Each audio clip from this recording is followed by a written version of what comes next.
As nações dos nossos dias não poderiam impedir que em seu seio as condições sejam iguais, mas que a igualdade as conduza à servidão ou à liberdade, isto depende delas. Referências: Alex de Tocqueville, 1805 a 1859, provém de uma família nobre, traumatizada pela Revolução e que permaneceu fiel aos valores do antigo regime. Influenciado pelos filósofos do Iluminismo, ele rompe a herança familiar e vê, em 1789, o advento inelutável de uma nova ordem social e política, fundada nos princípios democráticos. Mas na França pós-revolução, marcada pelas sucessivas crises políticas e sociais, a instauração da democracia continua problemática. Para compreender por que, Tocqueville vai buscar nos Estados Unidos uma imagem da própria democracia, inaugurando uma ciência política nova. Ele deduz da análise sócio-histórica um modelo teórico para compreender a natureza de uma sociedade democrática, suas condições de existência e de funcionamento, e prevê suas evoluções, a fim de descobrir os meios de torná-la proveitosa aos seres humanos. Problemática: a democracia não é apenas um regime político, mas um fato social e cultural, que aqui se trata de analisar em todas as suas dimensões, a fim de desvendar-lhe a dinâmica. Para a opinião comum, a afirmação conjunta da igualdade e da liberdade constitui o fundamento da democracia. Mas será que esses dois valores são conciliáveis? Segundo Tocqueville, é precisamente o seu antagonismo que constitui a fragilidade das democracias. O amor pela igualdade corre o risco de gerar despotismo. E a liberdade, aqui sinônimo de afirmação do indivíduo e de independência, corre o risco de gerar desigualdades. Daí, a preocupação central da obra. Pode a democracia reconciliar igualdade com liberdade? Teses essenciais: a igualização das condições, fator gerador da sociedade democrática.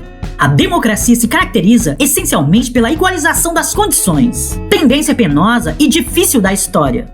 No plano jurídico e político, ela institui a igualdade de direito, abole os privilégios e afirma o princípio de igualdade das oportunidades. No plano social e econômico, ela tende à igualização das fortunas e à homogeneização das classes. Esta dinâmica é sustentada por uma mentalidade específica, a paixão pela igualdade, e tem por componentes a inveja daqueles que possuem mais, o desejo de se assemelhar-se aos outros e a exigência da instauração de relações igualitárias entre os seres humanos. A tendência das democracias ao despotismo, a tirania da maioria.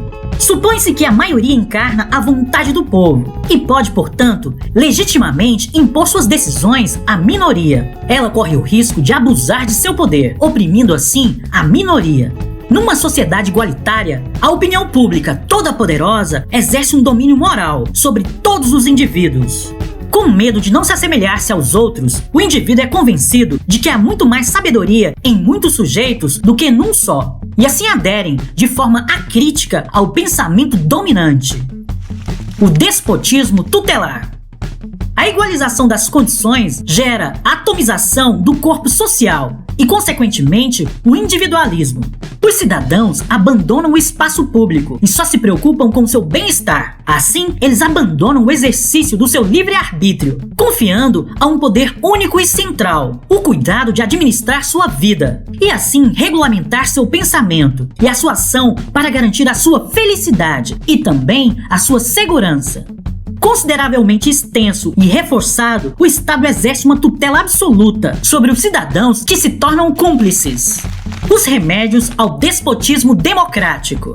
Para evitar que o Estado abuse de sua força, é preciso descentralizar o poder, recriando os corpos intermediários suprimidos pela Revolução, aos quais será delegada a administração dos negócios locais, e cuja independência será garantida pela eleição. É preciso reforçar o poder jurídico e garantir sua independência. O respeito à legalidade protege as liberdades individuais contra qualquer tipo de usurpação por parte do Estado. As associações e a imprensa são os verdadeiros contrapoderes na condição de seres livres e podem, portanto, criar um espaço comum que permita aos cidadãos forjar-se uma consciência política e, é claro, uma participação na vida pública.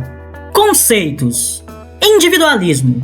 concentração na esfera privada e na busca do interesse particular de cada um, resultante do processo igualitário, que tornou os indivíduos independentes uns dos outros. Despotismo é uma forma de opressão inédita, própria à democracia. Distingue-se do despotismo clássico por combinar, paradoxalmente, o princípio de soberania de um povo com uma sujeição regulamentada, branda e pacífica, no seio de um poder único, tutelar, todo-poderoso, mas que curiosamente é eleito pelos cidadãos.